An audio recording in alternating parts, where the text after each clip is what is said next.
Hi friends, welcome to mini vlog. మేమైతే ఈరోజు సూలూరుపేటలో ఉన్న చెంగాలమ్మ పరమేశ్వరి టెంపుల్కి అయితే వచ్చామన్నమాట. అసలు ఇది ఎంత ఫేమస్ టెంపుల్ అంటే అంత ఫేమస్ టెంపుల్. 4వ శతాబ్దానికి చెందిన టెంపుల్ అనమాట. ఇది మెయిన్ ఆర్చ్. మనకి నెల్లూరు నుంచి ఇది 85 కిలోమీటర్స్ అయితే వస్తుందన్నమాట. అండ్ చెన్నై అటువైపు నుంచి కూడా 74-75 అలా వస్తుంది. అండ్ చాలా ఫేమస్ అయిన టెంపుల్. ఎవరైనా వస్తే కంపల్సరీ అయితే వచ్చి విజిట్ చేయండి.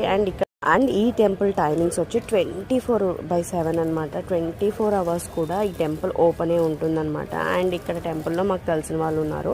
సో మేమైతే డైరెక్ట్గా లోపలికి గర్భగుడిలోకి అయితే వెళ్ళిపోయామన్నమాట. అండ్ చాలా బాగా దర్శనం అయిందనమాట. అమ్మవారిని అలా డైరెక్ట్ ఫేస్ టు ఫేస్ చూసామన్నమాట. చాలా దగ్గరలో, చాలా హ్యాపీగా అనిపించింది. అండ్ చాలా ఫీలింగ్ బ్లెస్డ్ అనమాట. అండ్ ఇది వచ్చేసేసి ఏంటంటే మనకి లోపల గడప కానీ డోర్స్ కానీ క్లోజ్ చేయడానికి అమ్మవారి ఏముండదు. అండ్ దేవుడి ప్రసాదం కూడా దొరికిందనమాట. గాజులు, కుంకుమ అండ్ పసుపు, పూలు అయితే ఇచ్చారనమాట గర్భగుడిలో. ఇంకా కొత్త కొత్త టెంపుల్స్ అయితే మీకు చూపిస్తాను. Keep watching. By by.